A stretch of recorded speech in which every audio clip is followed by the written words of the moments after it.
কবিতা আন্দোলনটা দখল হয়ে গেল।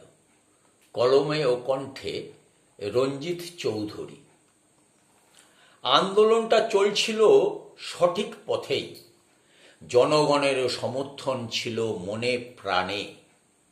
যত কাল হলো ওই রাত দখলের দিনে, রাতে মুখোশ পরা নেতাগুলো শকুনের মতো ঝাঁপিয়ে পড়ল ওই আন্দোলনের ওপরে।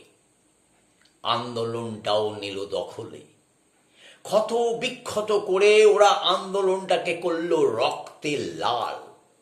জলটাও করে দিল খোলা, খোলা জলে এখন মাছ ধরার প্রচেষ্টা। তাই তোমাদের বলি, ঘোলা জলে মাছ ধরতে যেও না, কাঁটা তোমাদের বিধিয়ে দেবে মনীষা দেবী, ডাক্তার অনিতা দেবী, শিক্ষিকা বিমলা দেবী ও তাপসী মালিকেরা। মৃত্যু ওদেরও হয়েছিল সেদিন ধর্ষকদের দ্বারায়। তোমরা তখন কোথায় ছিলে শকুন মামারা? নীরব কেন ছিলে তখন, বলবে কি একবার? ওদের বেলাও কেঁদেছিল বিচারের বাণী নীরবে নির্ভীতে।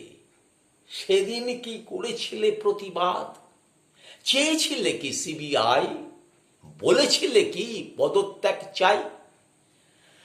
আজও মনীষা দেবীর পরিবার তার ফেরার আশায় পথ চেয়ে বসে, বিচারের অপেক্ষায় আজও বসে ডাক্তার অনিতা ধ্যান ও শিক্ষিকা বিমলা দেবীর পরিবার। মৌমিতার বিচার চাই, এই রংহীন আন্দোলন সঠিক পথেই চলছিল, ছিল জনগণেরও সমর্থন। জনগণ চাইনি তোমাদের এই রংহীন আন্দোলনে।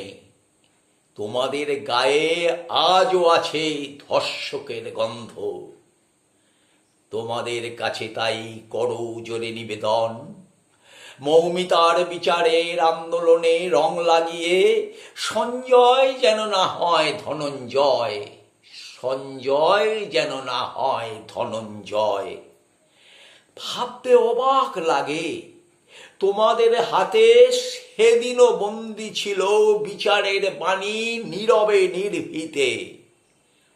আজ তোমরাই মিছিলের সামনে দাঁড়িয়ে বলছো মৌমিতার বিচার চাই, মৌমিতার বিচার চাই। সত্যি সেলুকাস, কি বিচিত্র ওই নেতা। পরিশেষে বলি, নর্দমার পাক যখন তোলা হচ্ছে হোক, তোলা যেন হয় ওই 34 বছরেরও পাক।